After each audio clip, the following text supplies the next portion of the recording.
entraînement la nekkoon ba léegi demagul match. ñu ngi diggante entraînement ak regroupement.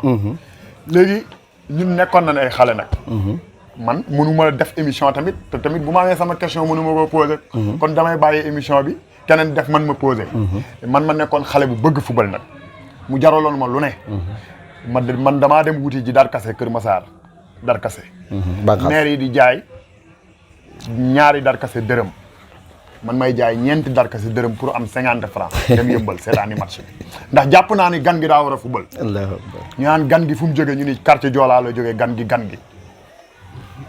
ah te Badoo ngi fi woon Ngala ñaa ngi fi woon Lamine ñaa mu ngi fi woon maga rakk yi les frères ñaa ñu bindoon seen tur léegi yow diggante regroupement bi ñu sentir ñu ni gan gi day football ñun xale yi ñu am satisfaction def loolu dem Kër Massar wuti Darkase pour jaay ko am paas yow loolu noo dundee est-ce que doon nga sentir biir regroupement xale yi daan ñëw ak sa morom yi nga xamante ni duñ ay joueurs doon nga sentir loolu baal ma jox ma kawas bi nekk ci ginnaaw buntu bële néeg bi rek kawas bi ma commencé yow ci entrée regroupement boobu nga wax jour ñu nga regroupé fii ci dispensaire bi ñëw atmosphère bi moom wax dëgg neexoon na quand même ma fekk fa gars yëpp ñu accueillir ma affaire bi neex bon comme que man damaa ñëw pour jàppale leen rek moom des na tamit aussi happy bi ma doon happy tamit desoon na ndax man xam naa ni li may dem volable amu ci te lu nekk mën na caa am. yaa ngi sentir ñu génne la. lu nekk mën na caa am à ma grande surprise fi ma toog nii grand Ablaye Sène dem rocc ci numéro 10 bi. Ablaye Sène benn. men te saag bi ci saag bi mooy mayo yii pas indi rek bu kawas bu mënti doon kawas rek. le premier bachelier jël numéro 10 bi jox la ko. Ablaye Sène ñëw dem jël numéro 10 bi jox ma ko. ne ma Ibra yaa tax may dem terrain. te boobu bu deuxième match la de. boobu ñoom joué nañ seen premier match nul. deuxième match ma ñëw ko ndu xandaalu foog ñu gagné pour bokk ci peloton bi. booy yëpp dafa mel ni Ibra Sow mooy jour tey ci dëkk bi man la ñu ñëw wër ma yeneen jour yi yëguñu sax ni ñu ngi ci école dispensaire bi may solu ni ma booy tiimee kawas bi dafa dëpp comme nii. may sol kawas bi normalement dama war a dippar ñi kawas bi. da nga koy dippar ñi mooy yoon sax da nga ko war a dippar ñi. kaamoon na nan la solee kawas bi. noo ko solee. booy naan mais père da ngaa dëpp kawas bi de. faale wu ma leen sax.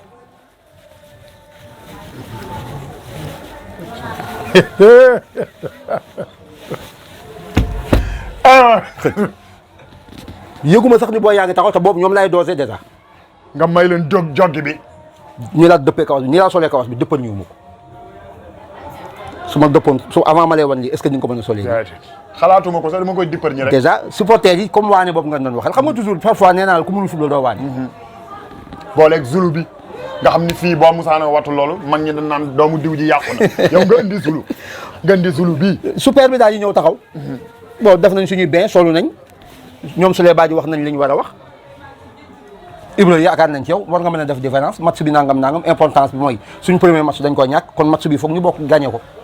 yow da nga bokk ci 11 de départ. bokk ci 11 de départ yi ku ñu jox numéro 10 kay da ngay bokk 11 de départ. ñu dugg ci super bi ma toog ci fi ñu naan salon bi. mais yan bi disoon na parce que Ablaye Sène bu yëkkatee 10 bi ni la am. non 10 bi mooy man nañ ma accepté rek man laa doon xalaat pour ma football. man bu ñu ma accepté pour ma football moom li ma leer ba leer moom liñ bëgg bu ma nekk terrain bi dina am ndax boobu xam ne wóolu naa sama bopp ndax fi ma jaar la daal li ma def manko ba taxaw dem ndof ci séeréer si ñu am lu ñu def ci man budul sax physique bi dëgg amoon naay bagage yoo xamante ni bii dama daan soppeeku ci terrain bu ñu demee ba 93 sax di nga ci xam dara. bi nga àggee yëmbal nag. bi ñu egg see yëmbal ci waane bi laa lay indil toujours rek gars yi di wàcc ba super bi jeex ma toog ci biir super bi. mooy ni joueurs yi di mujjee def ni joueurs yi mujjee def yëpp def nga ko. Mbappé mooy mujjee génn. Non ñii yëpp dañ ci man nañ ko gisee xëy na laa yoo de. bi ma taxaw ci biir moom oto bi taxaw na rek waa Malika ñoom wàcc nañ dem nañ terrain. gis nga mais yow yaa ngi lijjanti leneen pour public bi Xadafi di ñëw Sénégal te naan bu fi ñëwee terroriste yeeg nangam na yàgg nga fàttali. waaw xëy na ñuy fàttali ko. te mu sol ensemble bu weex bi. Xadafi daa génn bopp bi ci buntu avion ba mu nekk ko delloowaat ko. gars yi ni boobu laa gi def ci super bi génn nii ba boy seen ma delloowaat bopp bi wàcc yuuxu yi takkat naa te rek ma jël 100 mètres bi. man mooy gars yi ma njëkk kii boobu. non boobu des na boobu bi may tekki takkaay yi la boobu bii moo ko jiitu gars yi ma njëkk a wàcc romb naa leen nag 100 mètres bi man ci biir terrain bi bu yàgg naan kii kan la Zulu bi nangam. ak lii ba dem vi dem. ma jiite échauffement bi. indaale yu championnat yi. waaw non lu nekk sincèrement xam nga bu leen booy ànd ak ñu la wóolu rek. man lu ma def ñu ne waaw. échauffement boo xam man équipe bi tey laa ci mos a football échauffement bi keroog maa ko dirigé xam nga kon ñooñu accepté nañ ma. waaw contre xandaalu. nekk ci taatu terrain bi. nga xam ni ñoo tuddoon seen terrain ñoo tuddoon xale yi terrain ñoom fees dell. ñoom Aziz bu Darbala. waaw ñun liñ doon am ci supporter day kaay nekk ci suuf nii ci gerte tubaab bi. la ñuy jël poto bi jàpp poto ba suñu supporter foofu la ñuy toog. gis nga show bi lépp lañ doon si lii dafa ay bàlle day yi. man 88 laa ko njëkk a def ci stade. show man avant may dugg ci terrain ba maa ngi takk benn chaîne boo xoolee si loxoy photo yi sax di nga gis écharpe yi ma ci takk. ak loxo bi waaw. loxo bi bleu jaune écharpe bii. am na bu nekkoon fii vert noir bu nekkoon ci beneen loxo bi ak chaîne or bi ma doon takk. daw boobu ngay wax bu ñu defee présentation ba pare ba 11 yi war a taxaw si terrain bi. lay déparé ci médiane bi fii. daw kanaare boobu ci Assane Gueye laa ko gisoon kii xam na ko noonu Assane Gueye daan dawee stade Amadou Barry te mu mënul référence football daw kanaare boobu ba egg ci médiane bële léegi suñuy supporter ngi toog vraiment def 100 mètres utile dalal seen xel booy dugg ci suuf si ñoom su lay Jules Ba Ablaye Lir nii xëppoo suuf si kaw ma tekk chaîne or bi jënkaane tekk affaire yi jënkaane ci euphorie boobu avant muy jeex ci laa toog kër première touche d'abord te camp yële ci kaw daal di gars yi nii denc ba su ma nee nii bañ nii ma def nii jàpp daw nu ma nekk ma dawee ko te li wala ko def. doon recueillir quelques témoignages si benn ancien joueur bu ñuy wax Ibra Sow li tax ñu tànn la sax mooy gis nañ ni nekkoon nga xale bam te ni vraiment toppoon nga football bi mag ñu bëri seetaan nga leen mag ñu bëri xam nga lu nu manee ba Ibra Sow nekkoon na joueur bam te ni tamit joueur bu fës la woon Ibra Sow ñëwam biir Malika yow dund nga ko. waaw Ibra Sow mën naa wax ci moom parce que premier jour bi ma ko njëkk a gis mooy bi mu contre match ASC Malika ak Xandaalu boobu laa remarqué Ibra Sow te boobu bi ma koy remarqué Ibra Sow je crois match bi dafa démarré même pas buñ fubalee ay 3 minutes 5 minutes bi muy dugal bii boobu keroog macha allah ci laa jógee nag Ibra Sow saa buy fubal ASC Malika man ak Serge Gomis ñoo daan cotiser juróom dem yëmbal di ko seetaan man Ibra Sow moom dëgg neexul mais moom rek li ci ëpp moom daan yóbbu yëmbal may seetaan ASC Malika. waaw presque boobu xale laa quoi du ma mag. jaral la nga jógee Malika. dem yëmbal di ko seetaani Ibra Sow waaw franchement parler te ba léegi nii aussi moom xam na ko sax man dama ko mës a fan. waaw lan moo la gënoon a marqué ci moom. Ibra Sow li ma gënoon a neex ci moom. échauffement am ci wetu terrain yi rek bu ñëwee ba yëngal gars yi rek benn affaire la woon waaw bu mësaan ak ni mu daan dawee loolu moom daf ma mës a neex ci Ibra Sow franchement parler Ibra Sow dafa nekk ni koo xamante ni daal te ba léegi nii sax bàyyiwul loolu ba léegi nii gars yi Malika am na ñoo xamante ne sax xamuñu woon Ibra Sow naan kii fan la jógee gan gi fu mu jógee ñëpp ko doon wax parce que boobu man ak ñeneen ñoo xam ne yàgg nañ Malika sax xamuñu woon Ibra Sow match boobu lan ko ràññee waaw xam nga boobu Malika mën naa wax ni ASC Malika bu daan football. boobu Malika tollul nii. boobu mën naa wax ni sàcc bi fi duggoon loo neex mën ko ramasser parce que ñëpp daan dem xale mag ak ndaw ñëpp daan dem. ale bi moom di nga paas mais retour moom booy ñëw da ngay dox. ci jamono jooju parce que boobu bon di nga lijjanti paasu ale 125 nga daan lijjanti paas terrain 100 francs uufante juróom mais ñibbisi bi ambiance bi moo daan indi boobu boo ñëwee sax boo ko waxul sax ñëpp moom la ñuy waxtaanee. waaw ci match am boobu. ci laa ko jël def ko sama jour. ba tey nii sama grand la sama xarit la sama moom rek laa gis koo xamante day toog ba ci yàgg jël téléphone am woom. yéen a ngi gisee ba léegi. ba léegi nii ñu ngi déggante téléphone. bon dafa nekk rapport bi am bari na. fan ak fan la si ban domaine. parce que ci liggéey bi may liggéey man. bi ma daan dawal taxi. Ibra Sow bu jëlee beneen oto daf ma woo jotuma wala mu woo ma sori mu jël beneen oto fu mu jëm. bu yóbbu bagage man lay woo maa ko yóbbu ñu seq yeneen yoo xamante ni nag man la ak moom xam na man xam na waaw loolu moom sama diggante ak moom la. waaw vétéran yi nag muy nekk grand yu baax. yu oyof. ñoo xamante boo fa ñëwee boo fekkee ñu toog doo xamee kii 69 la. doo xamee kii 75 la doo xamee kii 76 la ñëpp macha allah. Ibra Sow ña fa nekk sax xam na ni Ibra lu mu gérer ba bàyyi ko kenn du ko yoraat. ba ni may wax yow nii lu mu gérer ba bàyyi ko. maanaam daal du dox nit ñi nga xam ne bu ñëwul affaire bi du neex. waaw kay ba ci causation yi ñu def nii. da lay imposer man tey jii rek wax na ma ko. grand boobu macha allah ba ci soxnaam sax xam na loolu moom waaw xam na ni dama daan jóge fii dem ba këram fële fee mu nekk ne ñu toog ci bunt kër ga ataaya waxtaan mu daal sama waay la moom. Baye Sora. barki Xalifa Malick billahi wallahi taalaahi Ibra Sow xam na ni moom dama ko bëgg te yàlla tax. merci beaucoup ñu ngi lay remercier bu baax. waaw Ibra moom xam naa ko bu baax ndax wax dëgg yàlla bari na lu ñu boole daal. AS Malika bi ngay wax noonu. bon bokk nañ ko. ak yeneen daal.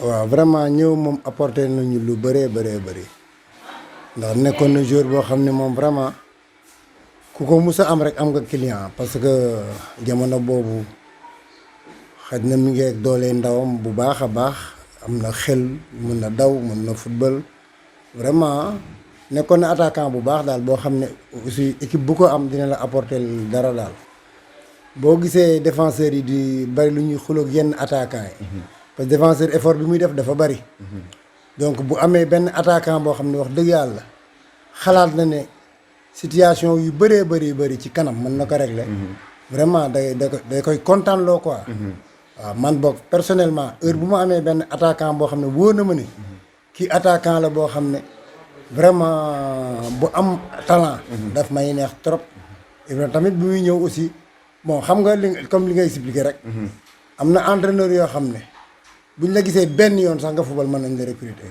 te yàlla dañoo dimbale woon ki ñu yoroon ñun Fodé comme li ma la doon wax sama émission rek nekkoon na koo xam ne wax dëgg yàlla mayoon na ko ci football dara lu bëree bëri donc bi mu ko njëkkee gis daal koy convoqué ci équipe bi am na lu ñu apporté loon lu bëree bëri waaw kon match contre Farba mooy premier match am. waaw mu dugg def match bu am maanaam bu vraiment waaw fekk fa ay attaquants yoo xam ne aussi samay morom lañ mais ay attaquants yu amoon classe wax dëgg yàlla comme li nga wax léegi ku mel ne Ngalla Niang léegi nag bu ñu amee xale boo xam ne dafa ñëw suñu biir li mag ñi doon def mu xaw koo mën a bokk ak mag ñi di ko def dañuy gën a kontaan loo daal vraiment. mais ay qualité am lu mel ni gaawaay ba yow noo ko gisee woon. gaawaay bi yéen nekkoon non mooy li ma la wax rek xam nga tamit jour su fekkee ne gaaw na physiquement mu pare tamit défenseur boo ne tey suba Ibra Sow ngay dajeel vraiment dina bu ko tëddaalee dina xaw a am nu mu mel ci moom daal.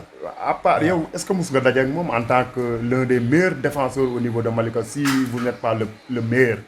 waaw mais man bon su ma dajee ak moom tamit bariwul. mais nag xam naa ne amoon na ay qualités yu bëree loolu moom xam naa ko ci moom amoon na ay qualités yu bëri mosoo am daal maanaam ci moom ak takkusaan. non man moom wax dëgg yàlla. waaw bon booy yu bëri daal ñi nga xam ne comme seen émission waxoon naa la ko ñi nga xam ne ñoo fi nekkoon attaquant xale. am doole mën a football. yàlla de dimbali na ba man bu ma musaan dajeek ñoom booy ñooy am jafe-jafe mais man daaw ma am jafe-jafe. mais nag toujours man yàlla dama ci doon dimbali daal. Ibra nag moom bon képp koo xam ne ñime na la rek. dina leen indil problème ndax gaawoon na mënoon na football amoon na tir. lépp daal man daal. yaa ngi bokk ak moom tey jii décroché ngeen nekk ay vétéran. waaw ngeen bokkaat équipe bu vétéran au niveau de Malika. fële comportement yi ci vétéran bi est-ce que di ngay dégg tamit xale yi naan kii xanaa bi mu ciy toll nangam ak nangam comportement bi nu mu melaat foofu. wax dëgg yàlla moom tamit am na benn lu mu ñu apporté loo xam ne. lam ci man ñu bëri mënuñu ko ndax. bu dee wàllu luy doxal groupe bi. wax dëgg yàlla da ciy waxtaan ak nit ñi. di ci soññ nit ñi te tamit mbooloo loolu rek moo koy doxal. ñun fi ñu doon loolu rek lañ dese.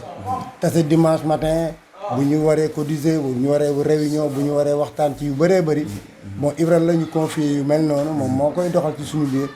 doxalin bu rafet aussi. bërki démb rek semaine bëre paase rek maa ngi ciy tooñ suñu benn latéral ma naan kaan waaye yow xoolal ni la Ibra di rombe mais ba léegi xel waa nga fa xej na nag dënn bi la mu antanoon attanu ko mais ba léegi xel waa nga bu dawee rek nga xam ne kii mus na mën a daw Ibra tase te wuñu fa mais nag doon naa ko seetaan aussi bi mu nekkee neexle parce que man moment bi mu ñëw neexle man booba jóge naa yëmbal football tuma yëmbal waaw mais nag apporter na waa neexle lu bari aussi waaw coupe bi nag loo ci mën a wax coupe bi kay moom moo gagné coupe bi gars yi wër. waaw coupe boo xam ne fi ñu toll nii wax dëgg yàlla ah. ba léegi mu ngi ci wetam. waaw mi ngi ci sa wet wax dëgg yàlla moom kay mooy gagné coupe bi ñun moom ay coupe yi foofu. waaw ay dolli ko jàmm dolli sutura. amiin amiin ñu ngi lay remercier bu baax. merci beaucoup. comme noonu rek xam nga ñu ngi woon foofu ba léegi ci match ci premier match bi. premier match bi. waaw ay entraînement premier entraînement regroupement ba terrain yëmbal ba match bi dugal bii bi. après gars yi dellu si ñi nga bokkaloon terrain di ci waxaat ku mel ni Issa Mbaye nga xam ni libéro la woon moo xam te ni ñëpp ko doon caaw fii ba Kër Massar yëmbal un peu partout moo fi mënoon moom mbaw ku mel ni Ablaye Ndiir di tout tànk yi mooy ñun woon toppoon la lan nga mën a wax ci diggante boobu.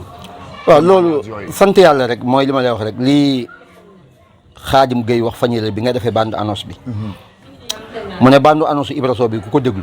war ngaa xoolaat sa jaar-jaar ndax ëllëg nettali bay tax Ibra Sow lii ñuy wax ci moom ak li ñuy préparé ci moom su xamoon ni lii dina ko dab ci dundam ndax dina def lu ëpp loolu yooyu loolu la lay indil fi nga toog nii xooloo ba xam baaxoon na wala bonoon na am na yoo doon def léegi ngay mesurer ba xam jaroon na ko wala jaru ko woon xam nga kii passe juróomi dërëm mook Serge di uufante yow mii ci boolu terrain bi nga dëkkoon ak yeneen yooyu yëpp bu ko xalee di nettali tey ba nga xëy boo kaatoo ñoom équipe bu vétéran léegi sax dama leen tooñ naan leen yéen yàlla da leen a bëgg bi ngeen xëyee bokk ak man équipe vétéran ndax dama leen daan romb ngeen may laal di ma yëndu yàlla dox ba nga bokk ak ñoom vétéran moo tax léegi ngeen yaakaar ni seen morom mais du ma seen morom tey rek wax naa ko El Hadj Gueye ci El Hadj Boubou Sène ci suba man ko xam nga lan mooy def la différence entre toi et moi man ko c'est la classe Baba ak Moussa Ngom dañoo ree ba tëdd ci suuf moo tax man la nit lu muy def rek war na ci xalaat lu mel nii ñoom li ñuy fàttaliku yàgg na dëgg la ah Ablaye Ndir li muy fàttaliku yàgg na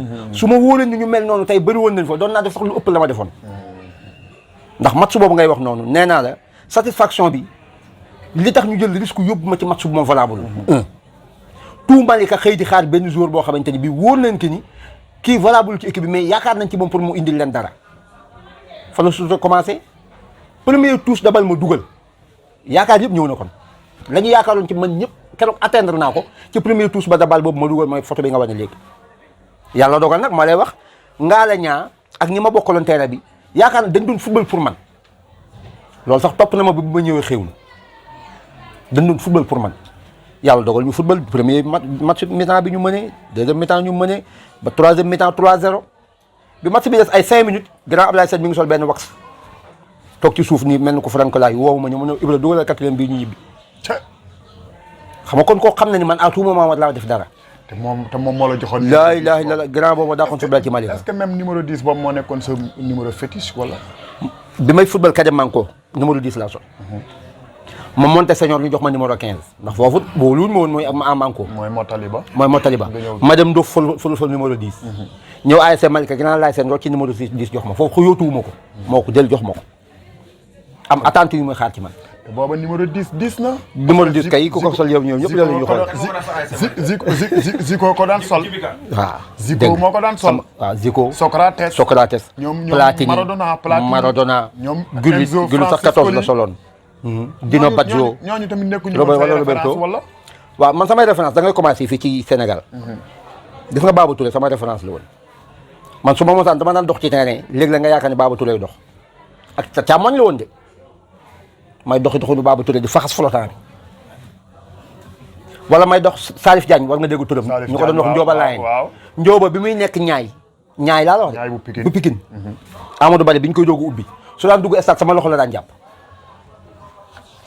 Laay Camara bi muy nekk Benja seen match contre Ganéseng bi ñuy def 3-3 Laay Camara bi muy dugg stade sama loxo la jàpp pour wax la ni grand jour man dama leen daan fekki bi ma nekkee xale Njóoba Laay dama daan dox ci terrain mel ni ñu Njóoba Laay di doxee dama ko daan doxee grand bi ndugu nijaayu Xaadim Mbay bi grand seen Libaas Kebe xam nga lu mu naan wax Ibra Sow naa ko gis ci terrain muy dox rek bu football sax neex na ma ñooñu nekk ay mag nga nekk seen joueur ñu seetaan la benn match rek adapté laajal ñi suñu terrain fi bu ñu daan entraîné fii ba paa yi toog ci tàkkusaan gi noonu kaatu marché bi ñii côté boobu xam na nan laa ko tuddee woon avenue Maam Massamba Diallo laaj ma kuy kooku. sama maam laa tudde woon foofu ku ma fekk dama lay defal bagage. yaa moom foofu daal. maa ko moomoon li gars yi naan fii dama ko faa bindoon avenue Massamba Diallo ba ci xewlu suñu entraînement yi ma gaañu suñu finalu 2092 bi. danaa la nekk foofu benn histoire bu ñu demee ci xewlu. donc yow 68.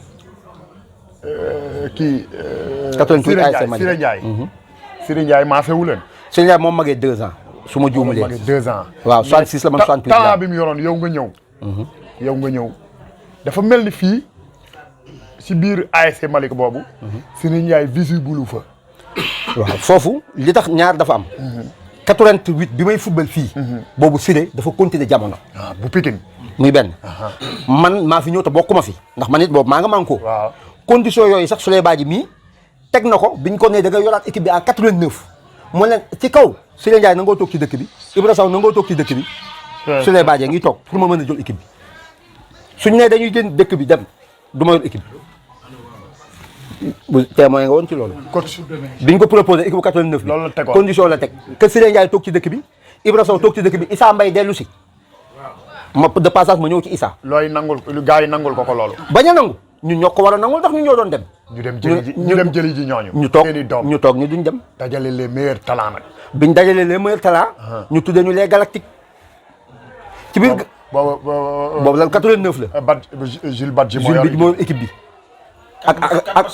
ak Abdou Bouri. Jules prési dañuy sargal président di nga yor équipe bi da nga def lu rëy ah il faut nga jël prési joxaat ko micro bi joxal ma prési micro bi ñu laaj ko bi mu yoree équipe bi. waaw prési foofu dañ lay jël comme fi Ibra wax rek.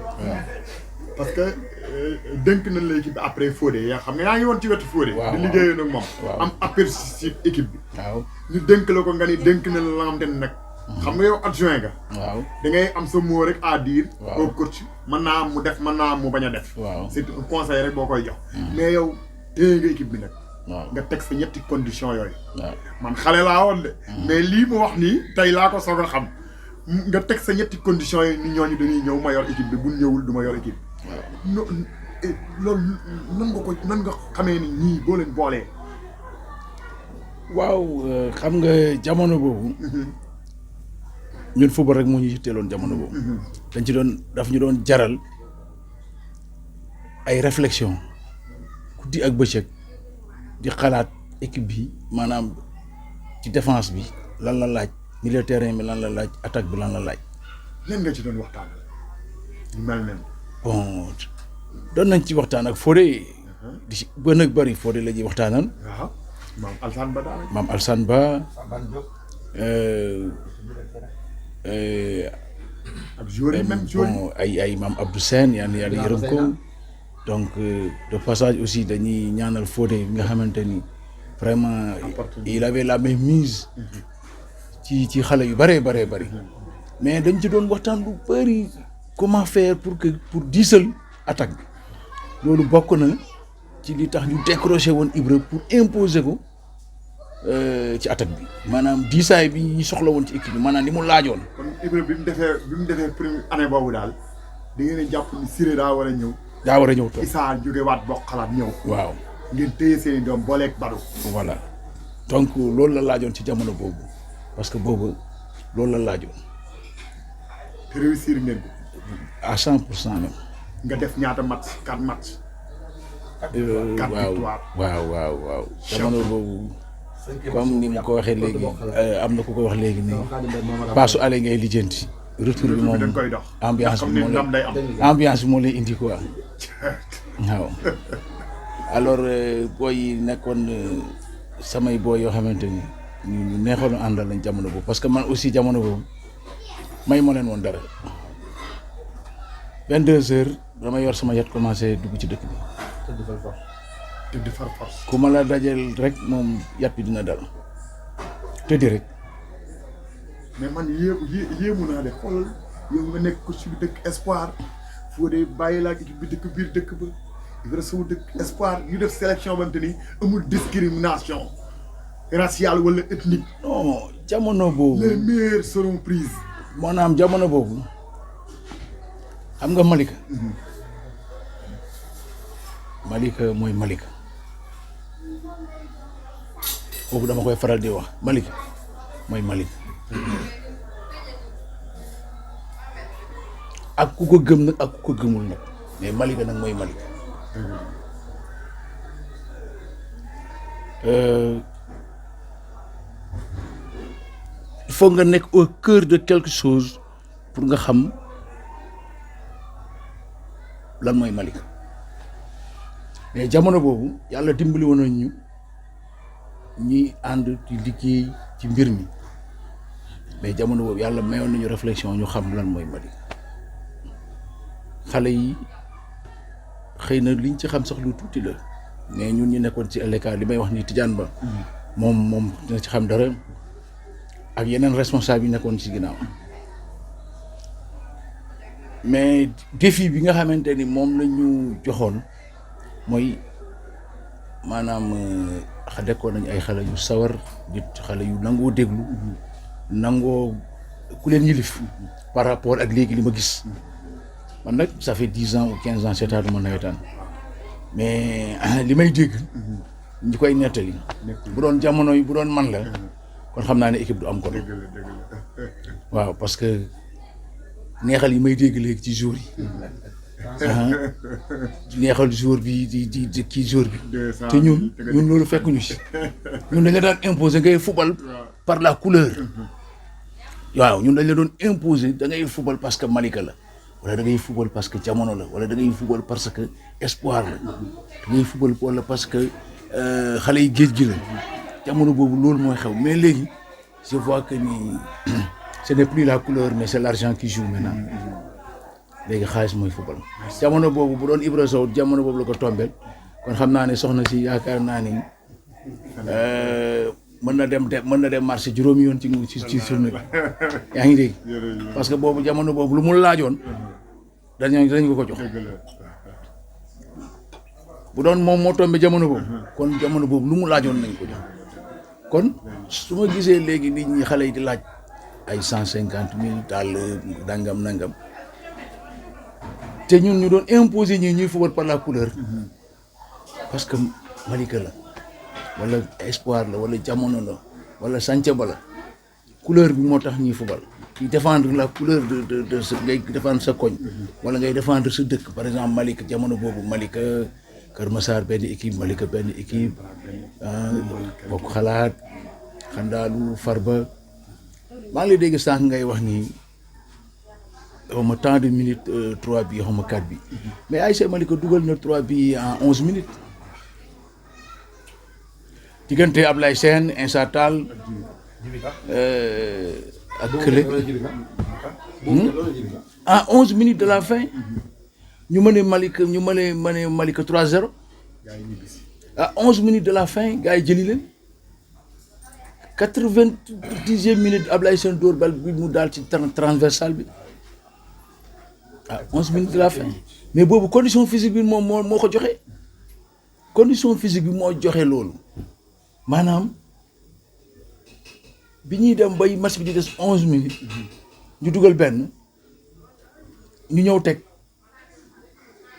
footballaat mu des 7 minutes ñu dugal deuxième bi mu des 3-2 ñu demaat mu des 3 minutes yaa ngi dégg ñu yokk égaliser bi terrain bi tasaaroo boobu presque heure bi la ñu naan lëndëm naag lëndëmun bi gars yi di wàcce bal bi Ablaye Sène di ko def reprise de volée muy jaar ci transversal bi arbitre di siffle fin xam nga ni ma la boobu bagage yi bari na xam nga Ibra wax na ko sànq bagage yi bari na yenn yaa ngi quartier Joola pa Jéem boobu bagage yi bari yenn na yaa ngi pa Pël bi pa Arouna Fama yeneen yaa ngi papa yi yow kan moo la nettali yooyu yëpp man xale laa woon ma dama gën a su bàyyi ñenn ñi kër ñoom pa Mahfouz Ba yi ñoom pa Jayte boobu jamono yëmbal gi ñun dañ fa daan fanaan moo tax des fois su ma déggee yenn kàddu yi dama naan ñi koy waxee xamuñu mais ñun daan nañu génn fii dem fanaan yëmbal def li ñuy def ñëwaat te kenn du ñu yëg discrétion ñun on a tout donné pour Malika tout avec un grand T laa la wax moo tax Malika amuñu fi frontière fu ñu neex toog wax parce que on a tout donné à Malika ci plan yëpp nag laa la wax gis nga tey bu doon jamonoy bu doon tubaab yi boo demee SADEPS bu Guédiawaye ci jamonoy madame Kanté ñun ñi ñëpp di nga fekk foofu suñuy tur benn par benn ci jamono boobu mais nag comme gars yi du ñu denc archive loolay problème bi mais je te dis que voilà un grand jour un cas bi nga xamante ni il a tout donné pour l'AS Malika, il a tout donné pour les espoirs. Très bien. Merci beaucoup. moo tax tey moom mu jaral ñu ñëw toog fii bu wax ci moom sur le ci man footballam technicité am efficacité am mais aussi maanaam écoutam maanaam étant un dirigeant nga koy wax mu lay déglu nga koy jox ay consignes mu lay déglu loolu yombul ci jour des fois di nga jox jour ay consignes mu dugg ci terrain mu dem ak man-manu boppam. mais moom doon na respecté consignes yi ba nga xamante ni yow da nga koy naw soo ko nee comme ni ko Fodé daan waxee Ibra yow laajuma la dara bu bal bi ñëwee rek attaquel yow ngaa la demal taxaw rek yow ngaa la taxawal rek Ibra boo demee ba kii rek sigil noonu la ko daan respecté kon loolu yombul woon ci joueurs yi mais léegi nag mooy c'est les joueurs qui décident. Merci. À la place des entraîneurs. Merci coach. waaw. Avec imposé gars yi la venue de Ibra ak yooyu yow lan nga ci mën a apporter bu baax ak.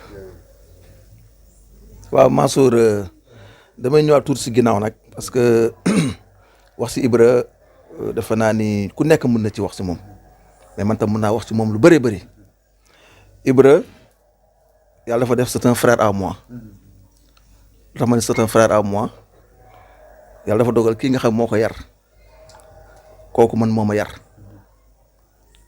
mun naa ñoo bokkoon benn kër kon ku xam Ibra man xam naa Ibra ku xamul Ibra man xam naa Ibra kii di waajuram bu jigéen ak kii ma formé man sur tous les plans. Ousmane Ndoye mu ngi dimbale yàlla na yàlla yokk ay fanam. wéral ko kooku ñu bokk ñun ñëpp formé ci benn kër. Ibra nag dafa teel a rek jël indépendance boppam xam nga Mansour damay faral di wax ni leader da nga koy judduwaale. leader da nga koy judduwaale. Ibra bu mu nekk xale nga xam ne leader la bu si sport bi rek la nekk leader mais Ibra sur tous les plans fu mu jaar dafay bàyyi ay traces. mooy yoonu yàlla tey je crois que dañ koy wax ci vétéran yi. dañ koy wax si groupe bi ñu bokk. dañ koy wax si fànn yu bëri même sur le plan professionnel. loolu yàlla boo koy def si nit.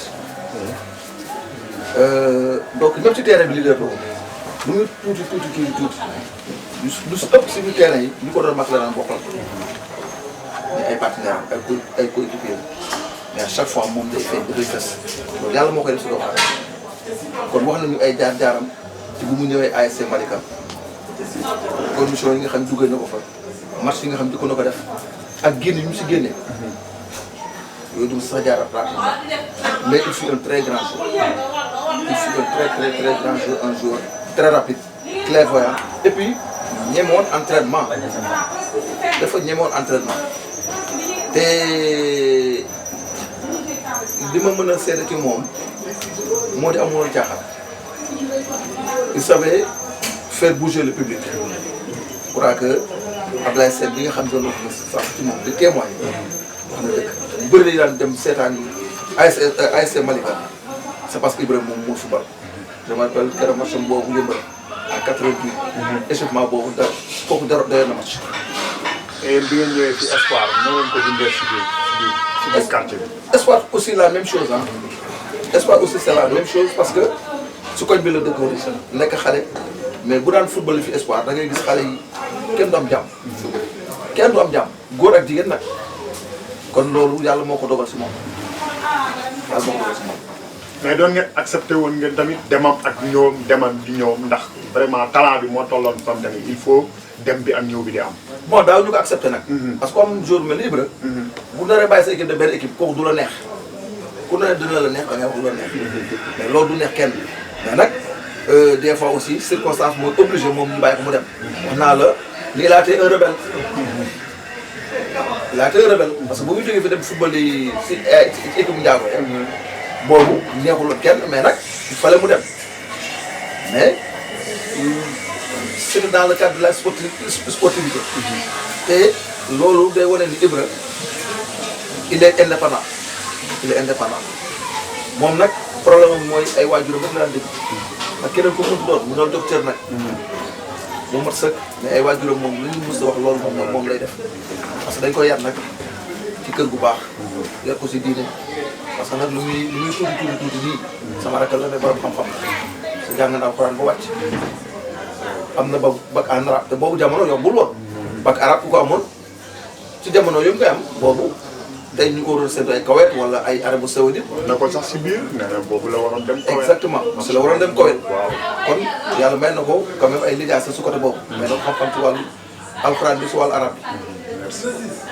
leneen mooy wax rek mooy kii toog nii di cousin yam papa ak ki nga xam ne tey ñun moo ñu yàq ñun ñëpp Ousmane bi ñooñu ñun amul luy defa suñu man su ma nekkee tey ci diine laay tey am si grade bi ma am yàlla kooku su ngeen may dégg tey ci wàllu développement à commencer par le sport wala activité de développement wala politique kooku moo tax man Ibra c'est un frère Papa Ndoye mi c'est un frère kooku tudd naa ko doom actuellement am na 13 ans Ousmane Ndoye moom tudd naa ko doom kon xam ne kon maax moom ay frère parce que ñu doon tëddandoo di yeewandoo si benn kër ak Ousmane Diagne ci dinañ ko xamee Ouz mais di wax rek ni Ibra jaar-jaaram ci sport je crois que dafa marqué c'est malheureux nag si période boobu wax na ko bu muy def ay gendarme ak yooyu c'était difficile pour nga mën a bokk loo am talent boo demee foofu dañuy privilégié seeni doom yi nekk Dakar wala ay HLM wala ay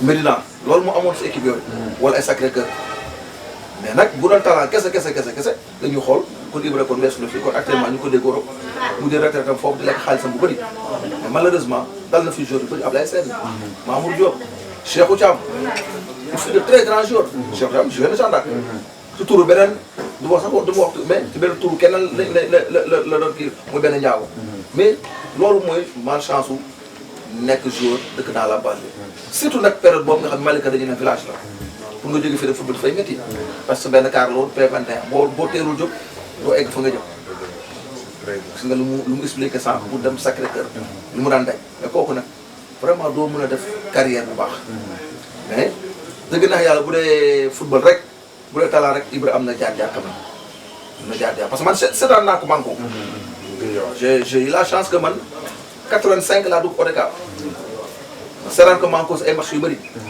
maa ngi ko jàmbaar nga xam ne boobu mooy le sommet maa ngi ko jàmbaar bu ñu musaan a football stade bi ci biir ku mu fekk loolu. Gia Jaraaf Lo ma seetaan ko ci lu bëri ba keroog muy déclassé cadet di dem senior je crois que premier match cadet bu ma njëkk seetaan c'était la finale cadet ba ngeen di doo 3-0.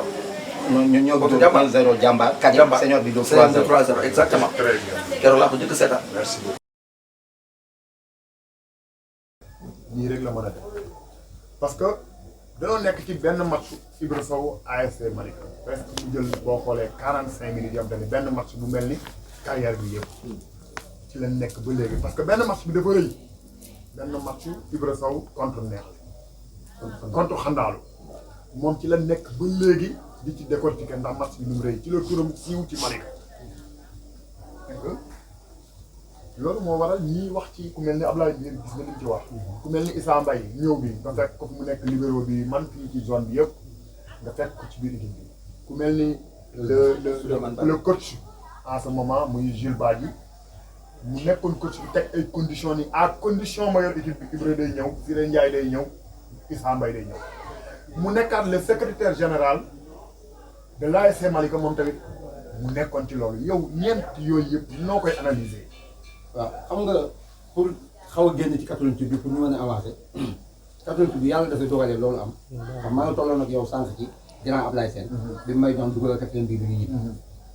yàlla mi dana tëwul benn action moo am rek ngaa la ñaam ñëwoon ba bëgg a dee. ma daw la mu gën a bal bi ci entretien wala avant ak central bi xalaat ni bal baa nga fa nekkuñu fa may bi rek la ñuy gis ma génn mooy camp yi ci suuf ci gerte tubaab bi rek banaan na bal sama doom baa ngi naan sànq waat ne football li ma ciy wax ci ay action dafa bari bi ma banaanaa bal bi commencé naa jubilé bal bi dal ci bal transversale bi génn ndax jubilé nga ba pare. jubilé naa pour man kër gi fees na bi bal bi dalee ci baan bi génn ma xool gannaaw Ablaye Sène mu sëgg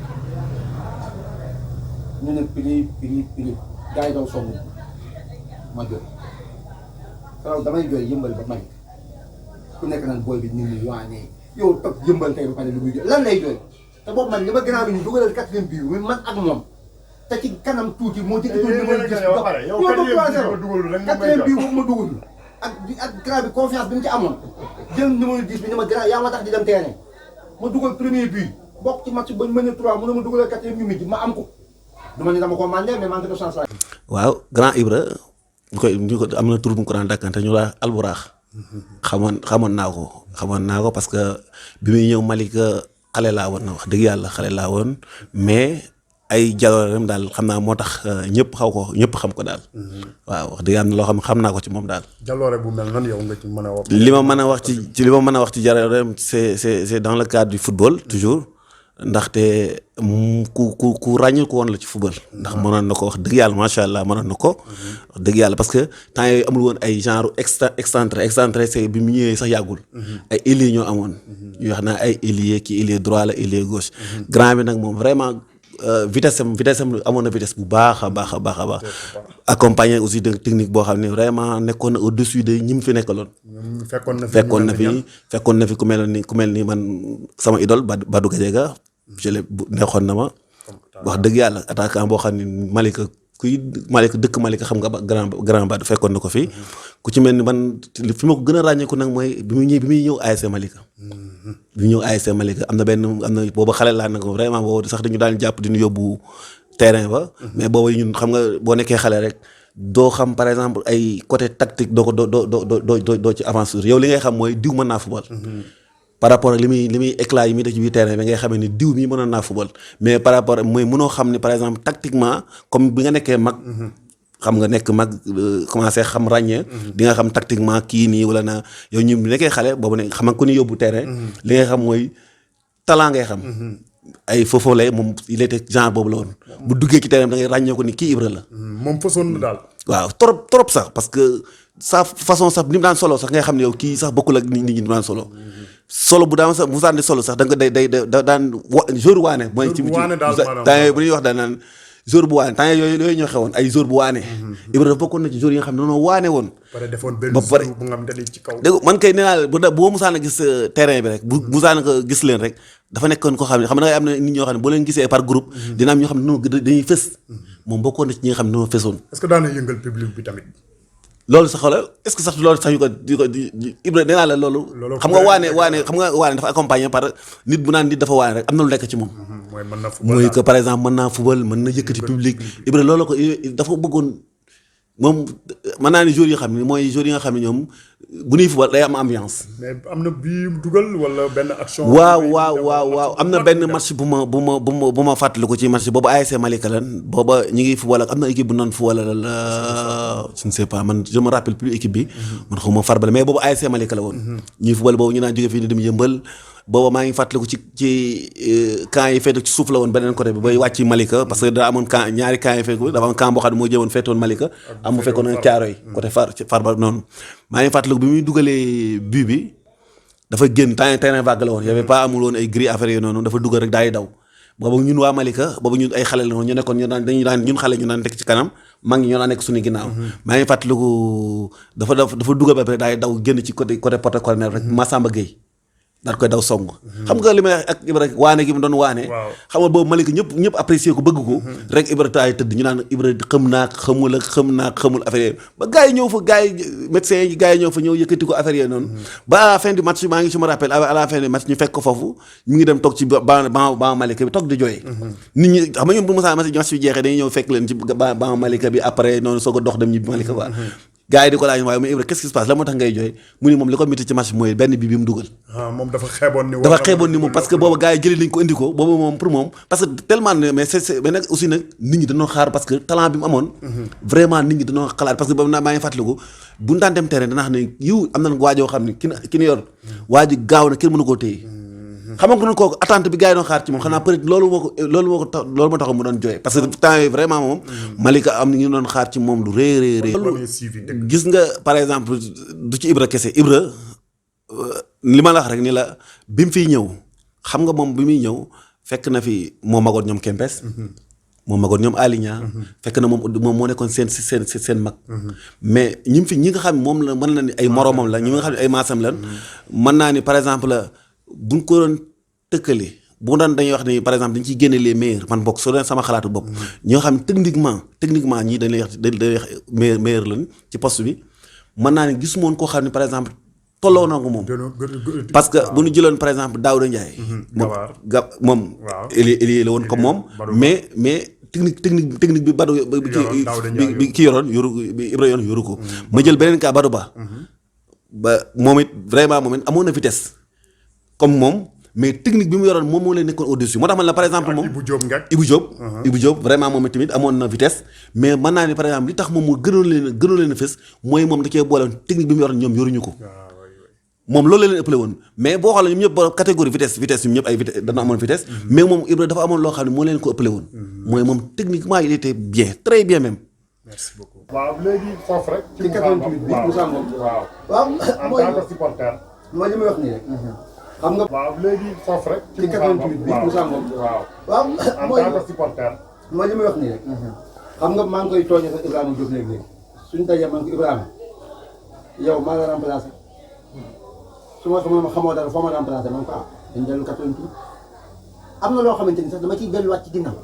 loolu ñaar ñii la concerné ak Sanu. Espoir bi ma njëkkee ñëw dellu si waat jóge Jaljali ñu ne Espoir ci Njoolaay. su ma juumalee ñoom ñii dañoo war a tase xale sooda ci terrain yi gi fii. keroog ñu ngi regroupé kër Pa Massine ma ñëw bu yaa ngi Camara mii ak Pa Serif Koli bi gaañu ñoo yoroon équipe bi ma ñëw ñu def ma remplaçant ma génn ni leen du ma footballeur kenn remplaçant xaw ma fàttali ko woon ànd ak ñoom dem terrain bi ñu ñëw bi ñuy présenté wu ma toog ci garab gi ci kaw garab ñim boobu tiim terrain xam nga garab falaa toog sa lay sooda mën na leen 2 heures ñoom ñi ak Sanu ñu waxtaan seen benn booy bi nañ fut na dugg ñu ñëw dox ma am di ndawaayu may tiitalu ba mujj a dugg moom mii su ma juumalee moom laa njëkk a jox mu dugal bal yooyu maa ko indi ñu égaliser 2-2 contre xale sooda te boobu tànku nen loolu moom moo def kilifa ci Espoir te jamono yooyu ñoom ñii xam naa fàttoon ngeen match boobu te camp yële jëm Sédiment xale sooda ñoom buubu kebe ngeen dajaloon keroog ñoom Ibou Diop ngek mii ñoom Daouda Ndiaye boobu ñoom ay galactique lañu woon waaw yéen ngeen am Issa Mbeng yow Jibba ay Sanu ay Mamadou sergent ñoom V ba Lamine Badiane Modou Faye ma nekk lu tuuti ñu ne ma remplaçant ma leen du ma football kenn remplaçant toog ci garab ga gedd keroog ba ma duggee la match ba dem loolu man ak ñi jaar nañ foofu 88 boobu nag noonu la demee woon aussi ñu ñëw 89 comme li nga wax léegi président teg ay conditions am ci biir conditions yi am na ci boo xam ne xëy na ñoom fàtte nañ ko avant sax ñu ñëw nawetaan équipe bi am ay galactique mooy ñi ma la wax man maa ngi fi Siré ngi fi Evadis a ngi fi Badoo ngi fi buñ bokkee match terrain équipe bi du dox ñu war a choisir nag su lay ngi ñoom dañ xam ay techniciens lañu ñu ne léegi dañuy kase galactique yi soit Siré ak jamono ak Badou comme que am nañ complicité ñoo bokk fële nañ leen boole seen premier mi-temps Ibra Sow toog ba ak Evadis yéen bokk yéen dëkk fii ñee ñoo dëkk keroog biñ ko tàntee président ma fàttali la xam naa fàtte nga ko biñ ko tàntee ñu ngi ko tàntee contre Kër Massar noo def match Kër Massar ak Malika ñu indi Njuur ak Ngolo waaw ak ñette des waaw premier mi-temps Siré Ndiaye dugal Badou dugal muy deux waa biir Malika kontaan nañ seen ñaari biir seen mi-temps jot nañ génn nañ biir dëkk bi daal voilà man ma war a échauffé wu man ak Evadis xam nga Evadis ni mu waañee woon rek moom tamit ñun ñaar ñu war a def ñaar ñu waane ñu war a remplacer ñaar ñee voilà yàlla dogal dañoo dugg rek peut-être ñu am penalty yi quand yi féete ko ñoom Issa Mbaye man maay dox jëm ci bal bi kenn du dox dem kenn du ko laal déedéet cay mel ni Amadou Diop non wallaahi ma ñoo teg ko jëluma sax ena waaw seen gis naa nañ ko daan def mooy bokkul bu Malick bu yëmbal bi de. waaw bu yëmbal bi contre boo xalaat la boobu dinañ ci ñëw. ma def ko ci côté bi ñii mu dugg. doyu gu ma ndax penalty la. action bi ci topp ñu am coup franc. yaa ngi fàttali coup franc bi. kaw mur bi yéen ñëpp ngi toog ci kaw mur bi. mooy coup franc bi ma extérieur bal bi ci ruqu lënd yi. fii mooy ruqu lënd fii. likaar na li ñu naan likaar na. bi ma ko defee ci ruqu lënd bi. gars yi yuuxuwuñ dañuy yee stade bi yee lañ wax noppi. def la bett. parce que booba gars yi dañuy teg rek di dóor. mais waaye yow dama wax ba nga ko dencee. bi ma ko extérieur non li ma man dama dóor li ma ci mënoon beneen affaire la. bi ma ko extérieur man sax bopp man sax kontaan naa xam naa ni sax def naa exploit mais li ma ci gën a neex mooy comme que dañ ñoo joxoon suñu mi-temps man moo la dugal Eva dugal man jël naa ñaar yëpp téye léegi ñu war a dem yëmbal préfinancement. ci la góor coup franc boobu bu mu duggee ci la góor a ñibbi nit ñi lii musuma koo gis. voilà góor a maçon. loolu sax yow yaa koy fàttali. góor a maçon si la nit ñibbi naa lii musuma koo gis. léegi nag confiance bi ñuy am ci équipe bi comme que boo xalaat daf ñoo cartonné woon en championnat et en coupe. en 88. bi ñu ma roccee bëggu ñoo tase ak moom préfinancement mu ñuy minimiser. Abdou ak Jules su ma juumulee. dañ noonu sax duñu engagé équipe bi ndax bañ déséquilibre am moment boobu.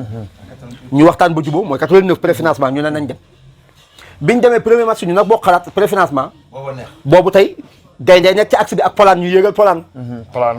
Assane Ndiaye nekk ci camp yi. ñu mën nañu 1-0. ñoom Koli. biñ ñu mënee 1-0 ñu mi-temps ñu toog. Jules mën na ko fàttaliku mën na ko bañ a fàtte boobu ab doo ngi jonkan yor pon gi déraab rek ñu commencé waxtaan man leen man daal li ma ci xam mooy 10 minutes buñ ko defee ci terrain bi égalisé wu ma génne leen ma fàttaliku ngeen loolu xam. peut-être yaa nekkoon entraîneur.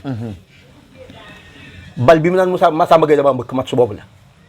camp yi ci suuf 9e minute laay battre Assane Ndiaye. Assane Ndiaye mbaam ñu yaakaar damay daw ci supporter ma daw gauche sa Massamba Gueye dajeeg ma rek ma jaaxaat. xam na mbëkk na ko rey na ko Massamba Gueye tey ñu nangam booba dara jotum. moo si feem yi la bokkaale rek. waaw yooyu yëpp ay feem la woon rek ñu match boobu dem 0-1 ñu dem tir bi man ma ni maay dóor dernier tir ndax bu gars yi lu ñu raté rek bu ma ñëwee assuré ko. yàlla nattu ma ñëw tir boo xamante ni bii dugal match ni laa tombeel. rata ñu gagné la. rata ñu gagné ma boobu Zof moo indi bokk xala. waaw xam ni day mystiquement taxawoon. waaw jaabante gauche kaa yi ci suuf ak ni muy mel. boobu Louis Gueye arbitre match bi. lii papa yi ñoom am na. bi ma nga xamee ne maa war a jóg pour dóor. ma simi samay dàll. damaa war a takk wala sol daal wala dama ko war a simi. ma simi daal yi. ca waane nga la ba tey rek pour takkaat ko. takk bu tànk bi takk dóor tànk bi. Louis ngi may xaar rek. def temps. mënatuma jaune mënatuma rouge. waaw def temps pour def temps. maa ngi dégg ci ginnaaw Zof naan gars yi booy bi dafa waane da koy dugal. Zof mi entraîneur boo xalaat mi nga booy bi dafa waane da koy dugal. ma jóg bi ma egsee ci bal bi il ko ma teg bal bi ma romb bal bi dem ci Assane Ndiaye. ñëw ci koy penalty bi raay ko nii ni ko fii laa koy def wàññeeku bi ma ñëw ba tolloog bal bi teg bal bi rocc sama mayo dind baraaye bi ba mu def sax wàcce ko. Louis Gueye soufflé ma roofaat baraaye bi ñu yaakaar ne damay arrière ma arrière tànk bi du ma amul élan de ñi xam nañ li may wax dama arrière tànk bi rek avant Assane Ndiaye di jëf noonu façon golom yooyu muy def naa bal bi ci ruq bu yàgg. ñu ñëwati fii nag coow li ñu kurati ñu ni waajal lam defati. loolu ci 89 bi la. 89 bi. voilà li ma gën a marqué ci aussi ci 89 bi. mooy suñu deuxième match ak benn barak. boobu ak mystique bi. waa benn barak ñu ngi naan Ibra Sow nangam bu dugal suñuy kaan ñii fekk sama maam a ngi ci benn super dégg wax yooyu. te dañoo war a gagné war a jaar benn barak. maa la wax loolu mooy match 4 victoire yi ñuy wax nii. sama famille nekk biir benn barak. sama yaay fa la gaañoo sama papa samay rakk yor nekk benn barak moo la jógee Malika daje ak samay mbokk yëmbal. te boo gagné tamit benn barak ngay romb. laay romb mu ñibbi si. te boobu am nañu ay tëkku yu am ci match bi. waaw. Badou bal bi muy mbëkk transversal bi bopp bi di dagg. di ko indi. yëf moo këpp ci kawam mais ci man la doon bal boobu maa ko centré. yaa ko indi ca centre ba da nga ko. booy centre yi ngay wax kay daw ba mu neex ma wàññi. su ma ko cordo rek day jóg. fa moo koy natt day am Badou jóg ba toll ak baal transversal bi ne au lieu que mu mbëkk bal bi mu mbëkk baar bi keroog ñoom Jules Badji ñii dañu maa téye pour ma bañ koo gis. match boobu li ma gën a marqué ci match 89 boobu ci la bokk. suñu parcours mi ngi yemoon ci compte boo xalaat aussi match bi ñuy Louis Gueye yàq rek. yàqu ko bal bu xamante ni génn na ba supporter yoo ko delloo si ci terrain bi. Jamil dugal ko suñu camp. mun a au centre ñoom Ina Mbaye song koog ñooñu. Donc vous avez joué au niveau de l'ASC Malika. 88 89 88 89. ñu def ci temps bi yëpp. donc yow marqué nga say empreinte au niveau de l'ASC Malika ba xam te ni mel nañ def nga fa 10 ans. waaw ak te ñaari at rek laa fa def. waaw ñu foofu nag ñu fi lan ñu ajee nag. waaw ñu aj ñu compte bokk waaw ñu nag ñu def suñuy tournoi bopp nag. waaw léegi bala ñoo dem nag dañuy tëj témoignage yooyu. nga déglu ci ku ñuy wax sa Ibra Sow donc mu nekk koo xamante ni bon suñu frère la suñu moroom la. bon ñu nekkandoo footballandoo ensemble bi muy ñëw Malika. donc mu nekk koo xamante ni vraiment qualité joueur. surtout un avant-centre boo xamante ni bu xarañoon la donc vraiment mu amoon apport nag suñu ASC parce que je me rappelle on a joué ensemble joué nañ benn année su ma juumul si nga xamante ni mooy ASC Malika donc nawetaan terrain central yëmbal donc mu nekkoon vraiment un attaquant boo xamante ni attaquant bu amoon solo si équipe bi la. Malika moom yàgg na dafa bari woon ay footballeur ay talent quoi donc bon moom bi mu ñëw aussi il s'est imposé wu na donc si terrain bi donc nekk un avant-centre boo xamante ni gaawoon na bon vraiment amoon na vraiment ay qualité yoo xamante ni bon donc ce qui faisait que donc moom nekkoon na si titulaire yi nga xamante ni année boobu donc enrôlé woon nañ ko suñu équipe. bon waxuma sax qualité sportive bi mais qualité humaine bi mu am mooy Ibra dafa mën a vraiment day nekk koo xamante ni dafa yaatu dafa day fu mu nekk rek day reetaanloo nit ñi di kaf di ree donc voilà mu nekk koo xamante ni toujours ni mu meloon nii ba ñu bàyyi football ba nekk ay vétéran léegi bon donc qualité yooyu toujours mi ngi ko garder quoi donc moom lépp loo ko xamee rek kaf ak ree nga ko xamee quoi. aussi mooy Malika comme ni ñu ko waxee dafa bari woon ay talent. équipe bi aussi ASC Malika nekkoon fa titulaire yombul. non parce que c'était pas facile. même dans les entraînements même au niveau des entraînements. on était presque ay 60 joueurs. Malika ASC benn Malika imaginez Malika am benn équipe. mais pour nga dugg entraînement football sax. waaye ça il faut nga wane ay qualités yu am solo donc Ibra donc bi muy ñëwee donc vraiment xam naa ni peut-être fa mu nekkoon Guédiawaye.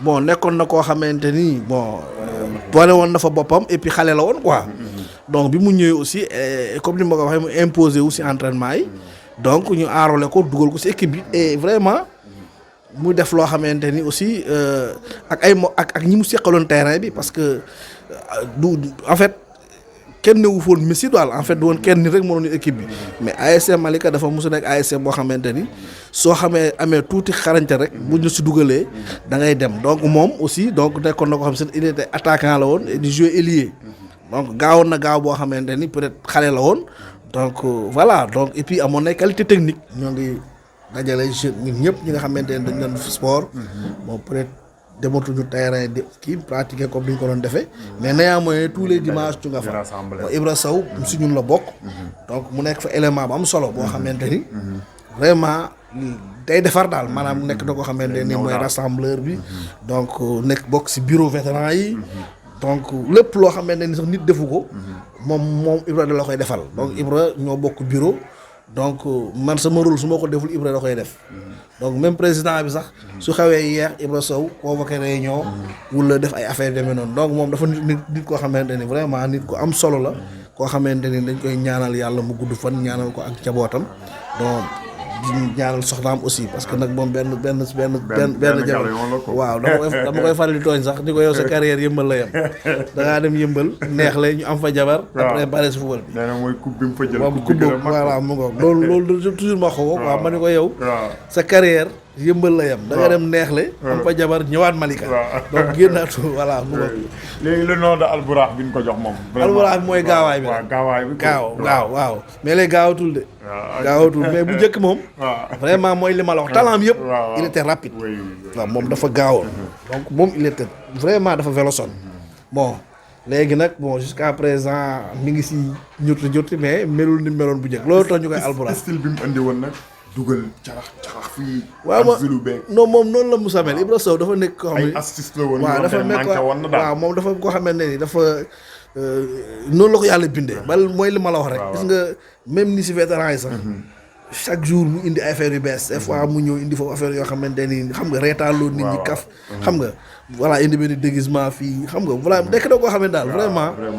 donc marqué na Malika si carrière am. bon muy côté espoir bi mu nekkoon. côté xéewlu côté ASC Malika. nekk na koo xamante ni vraiment. il a marqué ses empreintes au niveau de Malika.